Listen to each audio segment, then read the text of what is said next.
အာဆင်နယ်အသင်းဟာလာမယ့်စနေနေ့မှာကစားမဲ့ဖုံးမောက်နဲ့ပွဲစဉ်မတိုင်ခင်အမာခံကစားသမား3ဦးပြန်လည်ပါဝင်လာနိုင်လို့အင်အားတောင်တင်းသွားခဲ့ပါပြီ။ပေါ်တူဂီခီးစဉ်ကိုလွဲချော်ခဲ့တဲ့အဇေးဟာခြေသလုံးတန်ရာကနေတက်တာလာပြီးအသင်းနဲ့အတူလေ့ကျင့်မှုတွေပြန်လည်ပြုလုပ်နေပြီဖြစ်ပါတယ်။ဒီယာဒီမှာဂိုးဖန်တီးမှုနဲ့တွင်းဂိုးစုစုပေါင်း15ဂိုးထိပါဝင်ပတ်သက်ထားတဲ့အဇေးရဲ့ပြန်လာမှုဟာအာဆင်နယ်တိုက်စစ်အတွက်တော့တကယ့်ကိုအားစေးတစ်ခွက်ပါပဲ။ထပ်ပြီးနေပြအာဒီဒါကဘူကာယိုဆာဂါနဲ့တင်ဘာတို့ဟာလည်းဒီဖက်ပွဲစဉ်မှာပါဝင်နိုင်ဖို့အစွမ်းကုန်စူးစမ်းနေကြတယ်လို့အတည်ပြုလိုက်ပါတယ်။ဒီဂလန်ရိုက်စ်နဲ့ဝီလီယံဆာလီဘာတို့ပါတန်ရာစိုးရင်စရာမရှိတော့တာကြောင့်အာဆင်နယ်ရဲ့တန်ရာပြဿနာအလုံးဟာပျောက်ကွယ်သွားသလိုပါပဲ။ဒီပတ်မှာအာဆင်နယ်သာအနိုင်ရခဲ့ရင်မန်စီးတီးနဲ့ချန်စီတို့ပွဲမတိုင်ခင်ဇယားထိပ်မှာစိတ်နှစ်မှတ်အထိဖြတ်ပြီးဖိအားပေးထားနိုင်မှာပါ။အာဒီဒါကတော့ဆာဂါနဲ့အဇီးတို့ကိုအရေးဆုံးပြီးပွဲထုတ်မှာမဟုတ်ပဲလူစားဝင်ဖြစ်ပဲအသုံးပြုနိုင်ပေမဲ့သူတို့အသင်းလူစည်းနဲ့ပြန်ပါလာတာကတင်ပြိုင်ဘက်တွေအတွက်တော့စိတ်သက်ပိုင်းဆိုင်ရာချင်းကြောက်မှုတစ်ခုဖြစ်နေမှာသိချပါတယ်ဗျာ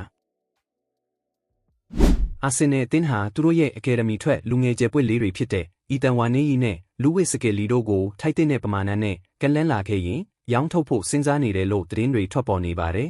ဒီလူငယ်နှစ်ဦးဟာပြီးခဲ့တဲ့နွေရာသီကမှရေရှည်စာချုပ်ချုပ်ဆိုခဲ့တာဖြစ်ပေမဲ့အသင်းကြီးမှာပွဲထွက်ခွင့်နေပါနေတာကြောင့်သူတို့ကိုရောင်းချပြီးပေါင်တန်း100ကျော်အထိရရှိဖို့ကလပ်ဖက်ကမျှော်လင့်နေတာပါ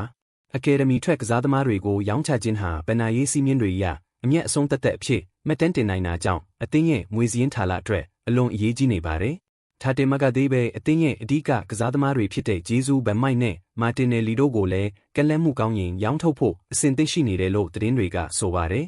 ဒါပေမဲ့အသင်းခေါင်းဆောင်အိုဒီကက်ကိုတော့နေပြမီခေအာဒီဒါကဘလို့နေနဲ့မှအဆုံးရှုံးမခံနိုင်တာကြောင့်စာချုပ်သက်တမ်းနှစ်ပဲကျွန်တော်ပေမဲ့ဆက်လက်ထိန်းသိမ်းသွားဖို့ရှိတယ်လို့သိရပါတယ်။အာဆင်နယ်အသင်းကစပိုတင်အသင်းကိုတကိုးမရှိနဲ့အနိုင်ရခဲ့တဲ့ပွဲမှာပွဲပြီးခါနီးတမိနစ်လိုဖြစ်ရလေးတစ်ခုကပရိသတ်တွေကိုတကယ်ပဲအံ့အားသင့်စေခဲ့ပါတယ်။အဲ့ဒါကတော့အသင်းကတိုက်စစ်စင်နေချိန်မှာဒီကလန်ရိုက်စ်ကရလက်ကိုထိန်းသိမ်းနိုင်ဖို့နဲ့ဘေးကင်းအောင်နောက်ပြန်ပေးဖို့မာတင်နယ်လီကိုအချက်ပြခဲ့တဲ့ဖြစ်ရပ်ပါ။ဒါပေမဲ့ကိုရဖို့စိတ်အားထက်သန်နေတဲ့မာတင်နယ်လီကတော့အဲ့ဒီညွှန်ကြားချက်ကိုလုံးဝလစ်လျူရှုခဲ့ပါတယ်။သူဟာဘောလုံးနဲ့အတူရှေ့ကိုအတင်းတိုးထွက်သွားခဲ့ပြီးပြိုင်ဘက်ခန့်စစ်ကိုထိုးဖောက်ခဲ့တာပါသူဖန်တီးလိုက်တဲ့အဲ့ဒီတိုက်စစ်ကနေတဆင့်ဂိုင်ဟာဘရဲ့အဖိုးတန်အနိုင်ကိုရရှိခဲ့တာပဲဖြစ်ပါတယ်အာဆင်နယ်ပရိသတ်တွေကတော့ဘေးကင်းတဲ့ကစားကွက်ထက်နိုင်ပွဲရဖို့ကိုပဲအာယုံစိုက်ခဲ့တဲ့မာတင်နယ်လီရဲ့တိုက်ပွဲဝင်စိတ်ဓာတ်ကိုအပြင်းထန်ချီးကျူးနေကြပါတယ်အဲ့ဒီကိုကြောင့်ပဲအာဆင်နယ်ဟာဒုတိယအကြော့ MAX ကွင်းပွဲစဉ်အတွက်အားသာချက်တစ်ခုကိုရရှိသွားခဲ့တာဖြစ်လို့မာတင်နယ်လီရဲ့ဆုံးဖြတ်ချက်ဟာ